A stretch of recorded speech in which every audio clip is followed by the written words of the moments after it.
I'm Gina Gibson, CEO of Think Forward. I'm a technology matchmaker, and I've spent my career evaluating vendors so organizations can make confident decisions without the sales spin. When AI started flooding every contact center leader's inbox, the problem wasn't a shortage of options, it was a shortage on clarity. And that's why I partnered with Sarina. And what we're going to share today is exactly how we work through that. Without further ado, I'd like to introduce you to the real star of today's session. Sarina, why don't you tell everyone who you are and what you're responsible for at Vitalant? Sure. Thanks, Gina. So I'm Sarina Allen, and I'm the Senior Director over our Customer Contact Center at Vitalant.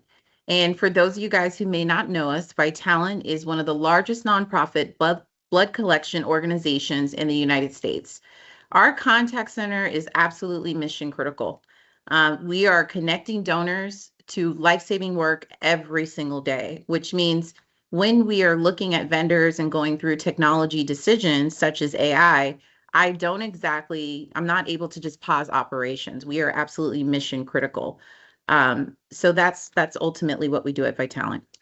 And I think, Sarina, because you are mission critical, let's, looking at new software and figuring out which software and which AI software is going to work really is where you and I became engaged. And so let's set the scene for the audience. What was your tipping point? Like, what was life like before you started doing the AI evaluation process? And what made you say, okay, we need to do something about AI now? Yeah, honestly, I think most leaders, especially contact center leaders, can relate to this, but my inbox was like a war zone. And I kid you not, it was driving me nuts because I had at least 5 to 10 different vendors specifically around AI that were reaching out to try to pitch to me, and that could be in a week. I did take some of those calls. I did attend some of those demos. And what I started to notice is that every single demo always promised to revolutionize everything. And it was great to see that. But making a decision while I still had service level agreements to hit, agents to support, a leadership team that were asking tough questions specifically around where we're going with I knew that I needed to move. Selecting the right vendor had to be imperative. Moving fast on the wrong one, that would have been more detrimental, and I didn't want to have to backtrack. And you're not alone. I'm sure our audience here today, how many of you have sat through more AI demos in the last 12 months than you care to admit? I'm going to guess that you understand the pain Sarina's talking about. And that's really what we're here to talk through today, and the volume, the sameness, the exhaustion of evaluating things that were never really the right fit. So let's go deeper into that. And because what it cost Sarina's team is something everybody in the room is probably interested in hearing. And I think, Sarina, a lot of people, as we just said, are living or have lived exactly what you described.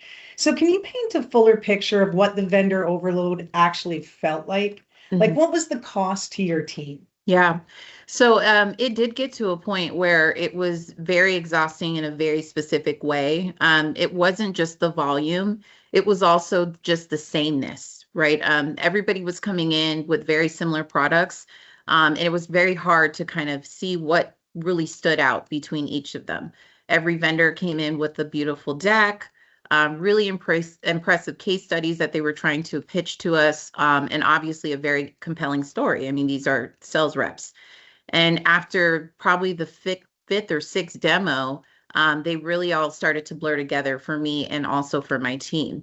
Now, as I had mentioned, we are mission critical.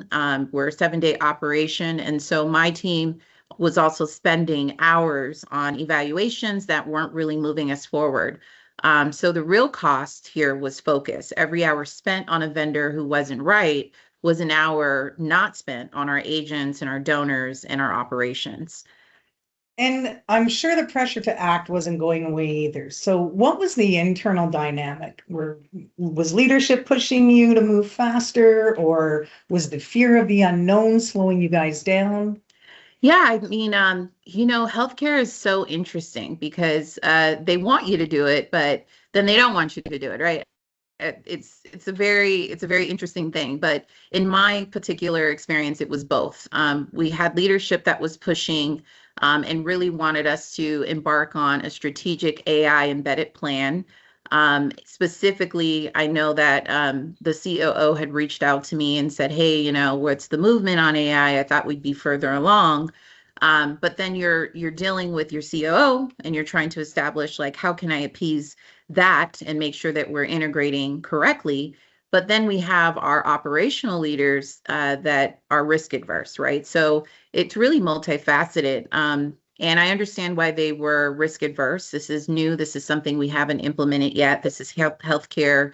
We have to make sure that everything is happening in a way that is strategic, but also safe for our donors. So rightfully so, they were a little risk adverse. So ultimately, I had to keep explaining that moving fast without the right framework is really how you waste a lot of time and money and erode trust when it comes to the stakeholders. We needed to be deliberate, and we didn't want to be reactive. So I think that was the harder message that I had to sell internally, but ultimately it was the right one.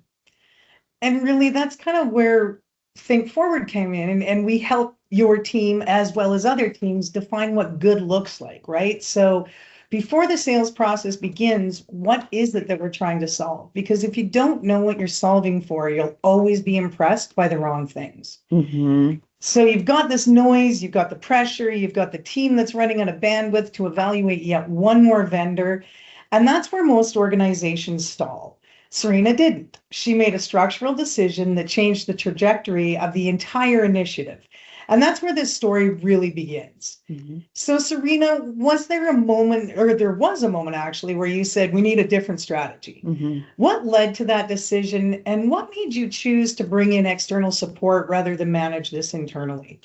Yeah, I mean, well, let's just all say this. AI is still fairly new to the industry. And the turning point for me was really when I started to look at the amount of hours that me and my team were spending on it and the time that we've already invested into doing vendor evaluations.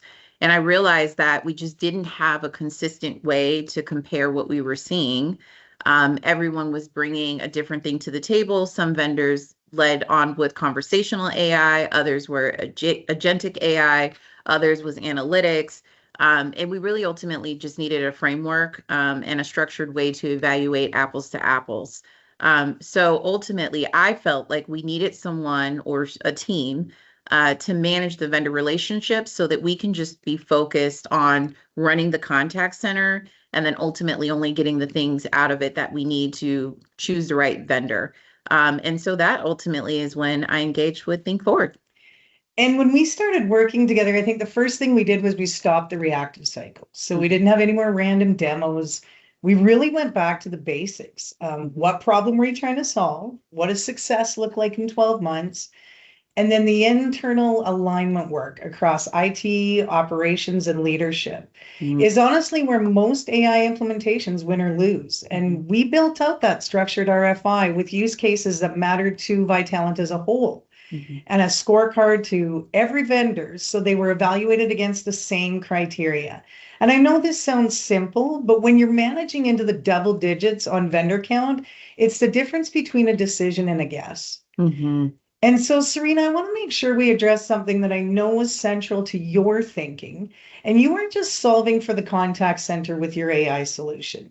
Can you talk about how you were thinking about scalability and the full operational picture from the very beginning? Yeah, sure. Thank you for bringing that up. And honestly, that is such an important point.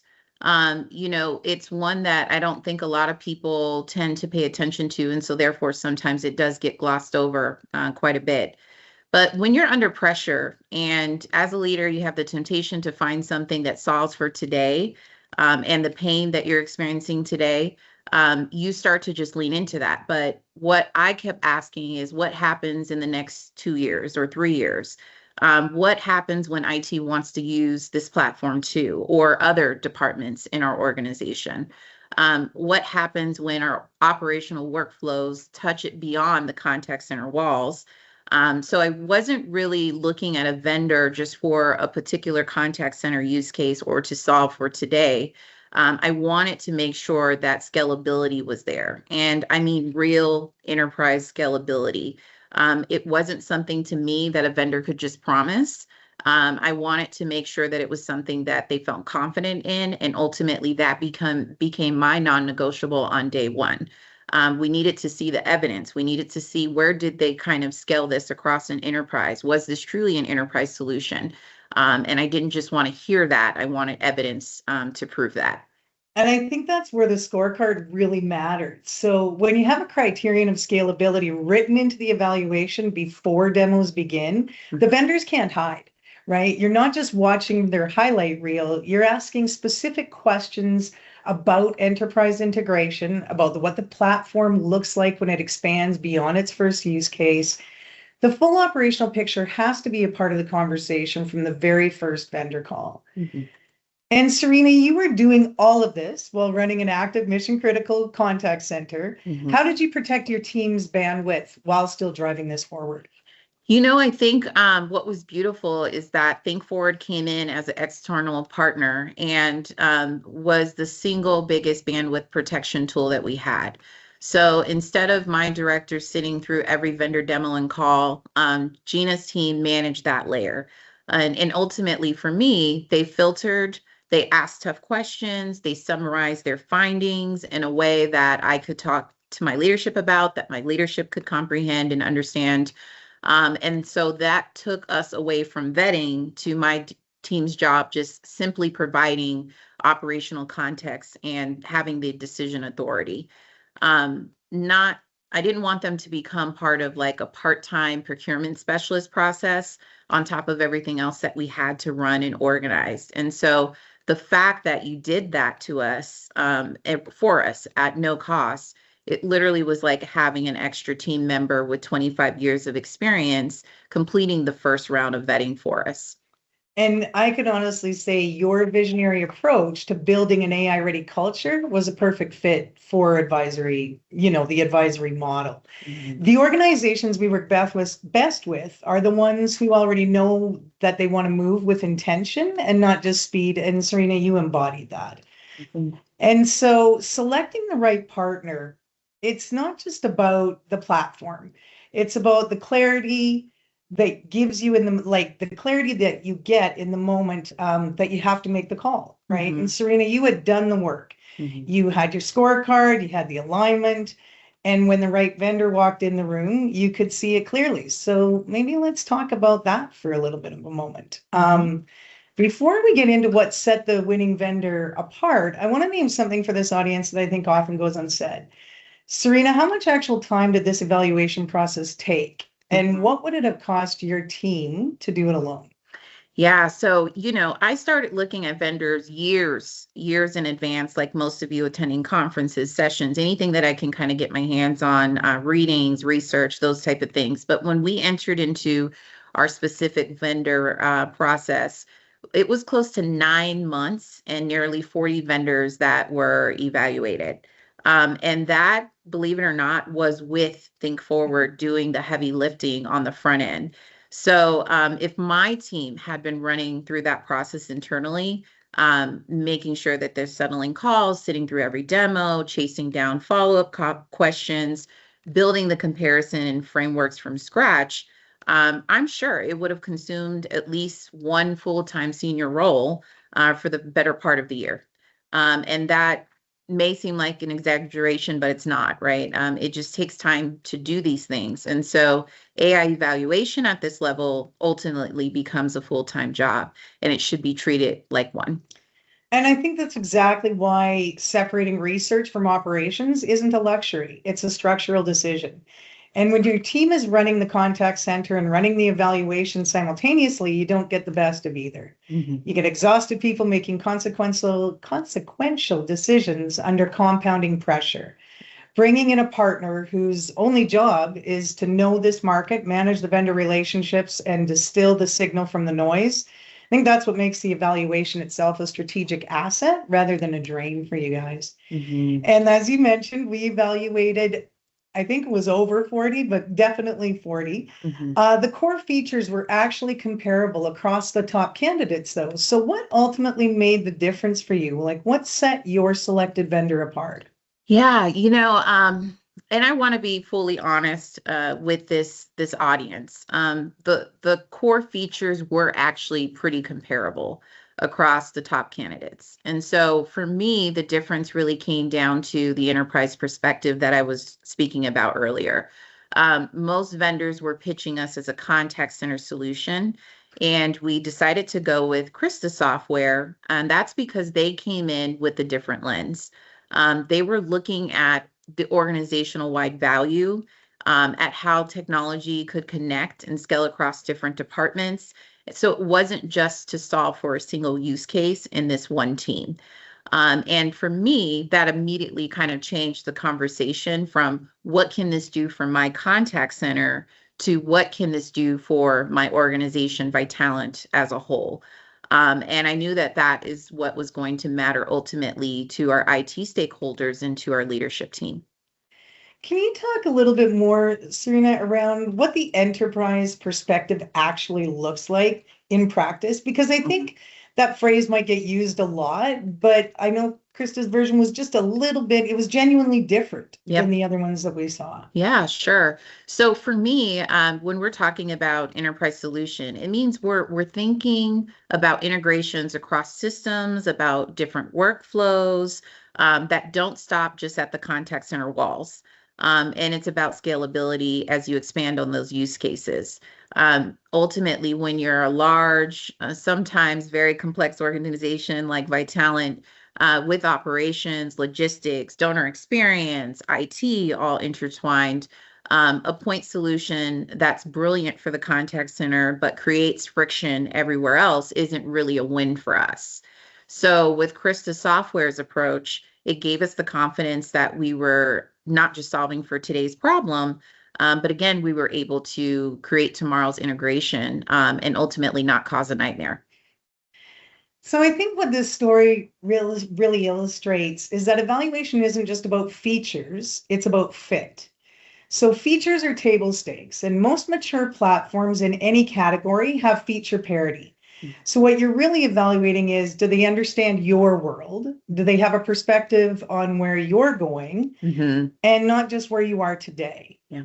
Like, are they going to be a strategic partner or just a vendor who disappears after go live? Mm-hmm. And Sarina's team found that in Krista Software, and a structured evaluation process made it visible for you guys.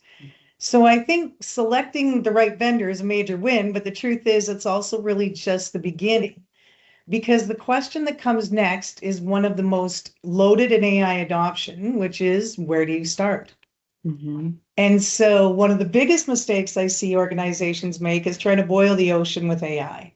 And Sarina, how did you choose your first use case? And what would you tell others who are stuck at that decision point? Yeah. So, I think like most contact centers, our instinct was always to automate everything. I mean, you hear automation, it's like our favorite word in the contact center business. And the second favorite word ultimately is transform overnight, right? Like that's really going to happen. So, so I think the smarter move for me was to find a use case that was meaningful enough to demonstrate the real value that was scoped tightly enough that we could actually learn from it. And for us, that meant looking for something with clear success metrics. We wanted limited immigration complexity for the first iteration. And ultimately, we wanted high visibility to leadership. So when you're delivering a clean win on your first use case, you build the credibility and then you can go bigger.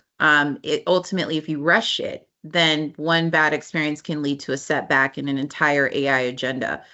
So we wanted to take kind of that crawl, walk, run approach. And that's what we did with our first use case. And I want to ask something that doesn't get talked about enough. And it's the actual moment that you said, okay, we're ready to move forward. You didn't have every answer, you didn't have the perfect data set. What gave you the confidence to say, okay, we're good enough to go? Yeah. I think honestly, it was a combination for me of trust, but also evidence.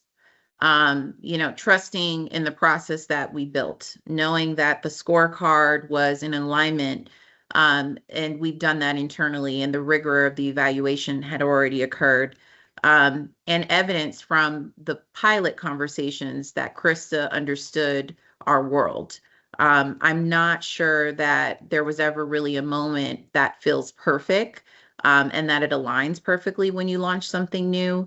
But there are moments where you've done enough work to know that what you don't know yet, you can learn from in motion. And that's when we moved, not because we had all the answers, but because we trusted the foundation we built to hold.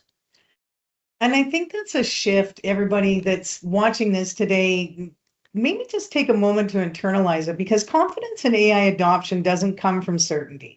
It comes from preparation. Mhm. And when your foundation is solid, moving forward on incomplete information isn't reckless, it's leadership. Mhm. So you selected the vendor. Talk us through the test and learn iterative approach on the ground, because it isn't really just a flip the switch implementation.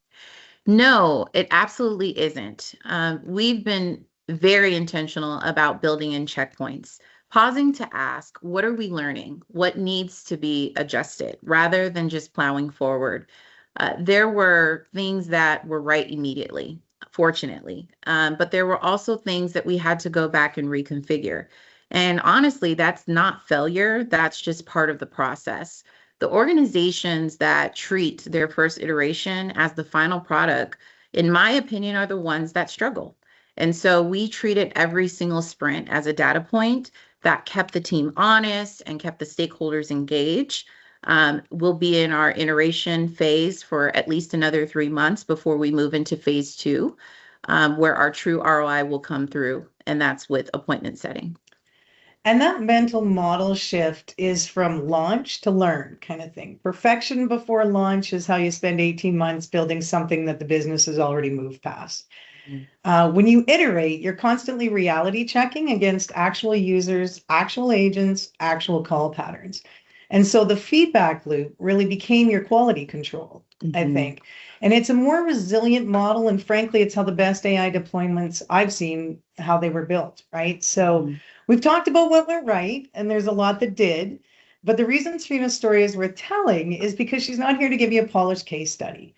She's here to tell you the real one. And that means talking about what was harder than expected, what she would do differently next time, and what surprised her the most. So that's where the actual lessons live. Mhm. So, Sarina, we promised them your honest reflection. What worked better than expected? Yeah. Well, two things that stood out. First was the relationship with the vendor, Krista Software. They were willing to adjust, to come back to the table when something wasn't working.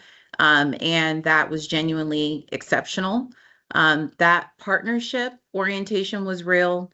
We weren't just experiencing a sales pitch. And second, I think the next thing that I really learned was that was a little bit easier, was our internal IT team. That collaboration that was developed was something that I hadn't fully anticipated. In my world, that's not how our previous integrations had happened. So once we had the right framework and clear roles, IT became one of our biggest allies in moving this forward. And that partnership was also genuine. And it created a competitive advantage for us. What was harder than you thought it would be? Hmm. I think most of you guys can probably relate to this, but you hear all the different voices you can choose for AI, right? It's like, oh, we have 254 voices and 17,000 different languages. I mean, that just kind of comes with some of those pitches. So for us, we did find that it was a little bit more difficult to get the voice right. And that's something that I didn't anticipate to be the hardest part. I actually thought it was going to be the funnest part. So I had assumed the challenge would be easy and not as technical as it was, but defining the tone, the character, the way we want it to show up to our donors and our agents, and then getting the vendor to truly understand and execute that required more iterations than I expected. And the technology can do remarkable things, but if the voice doesn't feel right, then the experience is off. I just want to kind of add this in that we're in a very important line of work. And so most of when we're reaching out to donors and donors are reaching back to us, it's a call to action. We're asking for a blood donation. So you had to have an AI tone and character that embodied that call to action. What would you do differently if you were starting over tomorrow? I think two things come to mind. First, I'd invest more time up front in defining the voice, as I just stated, and the character. Document it, pressure test it with the vendor before you go deeper into the configuration process. And then the second thing, I'd probably bring leadership into the scope and the goals of the project a little bit earlier, and more implicitly, not just for approval, but real context, shared expectations. When leadership understands the full scope, from the start, the communication throughout gets dramatically smoother. What surprised you the most, either about the AI evaluation process itself or about your organization's readiness? I think I was surprised by how much of this was strategic, an organizational challenge rather than just a technical one. I had assumed that the hard part would really be, again, understanding the technology. But what I found is that the hard part was getting alignment on what we were trying to accomplish between what we could do with the meaningful technical conversations. And that's a leadership challenge, not necessarily an IT challenge. And I think that's something that a lot of contact center leaders don't fully anticipate when you're going through this process. And I think every one of those lessons, whether it's the voice, the leadership alignment, or the partnership orientation, is actionable right now. So regardless of where you are in your AI journey, you can utilize those hints. And I think that brings us to the part of today's session that we're kind of most excited about, because Sabrina and I didn't want you walking out of here inspired but uncertain. So we're going to give you a list of 5 things that you can do starting Monday on for your implementation. So before we close, Sarina, you mentioned your second use case is where the real ROI lives. Can you give the audience a preview of to where you're headed as to where you're headed next? Sure, yeah. So, we started off with just integrating our AI agent into our IVR phone tree, and doing some self-service options. But we knew that a great deal of our calls are because there are donors that want to call and schedule an appointment. As it stands, those calls go over to an agent. So when I was thinking about the biggest bang and cost savings element of integrating an AI agent, it was how can we get that agent to schedule an appointment and make it a full self-service option for our donors and our customers. So that phase 2 and the expansion of what that AI is going to do is where we're going to ultimately emphasize the compounding value. And I'm excited for that next phase. Excellent. And I want to highlight something for the audience too. So Sarina's kept her team engaged and in the loop at every stage. And that's not accidental, it's strategic. The organizations that we've seen succeed with AI long-term are the ones who bring the people, like their teams along, and not those that kind of automate around them. So as we look at the final kind of 5 and what we'd love you to remember and apply, the first is to use a structured scorecard for AI vendor evaluation. It's side by side, doing blind comparisons. It helps reduce the emotional decision making and gives you something defensible to take to your leadership. Serena, can you tell them how that blind scorecard process felt in practice and how much it changed what you saw in those vendor conversations? Yeah, honestly, this was one of the first times that I did use that blind selection comparison, and it was very powerful. When you think of yourself as a leader, we unfortunately all come with a bias, and that could be the bias of how they present it or things they can connect on. I mean, jokes aside, me personally, I'm a huge Beyonce fan. So you tell me you went to a Beyonce concert, I'm looking at you a little different, even for technology selection. So, it's important to kind of listen to those presentations and then go back and reevaluate blindly. And that kind of helps eliminate that bias. And honestly, it really did change the team's confidence in our final decision. And then aligning IT operations and leadership before the vendor process begins, not after. Talk to us about a little bit about that. Mm-hmm. Yeah, I mean, every single misalignment that you resolve before vendor selection is honestly one less fire that you're fighting post-contract. So we learned the hard way. The organizations that kind of skip this step, they really spend twice as long in the implementation and entangling decisions that should have been done and made up in the room before any vendor showed up. And then choosing your use case strategically, meaningful but scoped, and clear success metrics with high visibility. And so it's kind of like win there before you expand. And a first use case that lands builds the organizational credibility and the technical confidence to go bigger. Mm-hmm. A first use case that stumbles can set you back your entire AI agenda by a year. Mm-hmm. So don't boil the ocean, pick the right wave to surf first. Yeah. So sometimes people ask whether to start with internal versus customer facing use cases. Sarina, what's your take on that? I try not to focus too much on if it's internal or external. In this situation, it happened to be an internal use case. But as I mentioned before, I'm really trying to do something that's going to lower the risk, that's going to have a high chance of an ROI, and ultimately is something that is adaptable in the easiest way. If it's the starting point here, something we can learn from. And so I don't focus too much on whether or not it's internal or external because I'm looking from an enterprise standpoint. But I did happen in this use case to go with an internal use case. And then the step 4 is to adopt an iterative approach, and every sprint bring a learning opportunity, not a judgment. So talk about how you guys built checkpoints and that kind of thing. Yeah, I mean, you have to have a lot of checkpoints. It's really important that we're doing that because we know that this is our first time integrating this type of product. So the goal is not going to be perfection. The goal is progress, and you can build on that. And we're still in that iteration phase. And that's not a sign of delay, that's a sign of good discipline. The organizations that treat their first deployment as their final, as I mentioned before, are the ones that tend to end up rebuilding from scratch 6 months later, and that's not something that we wanted to have to go through.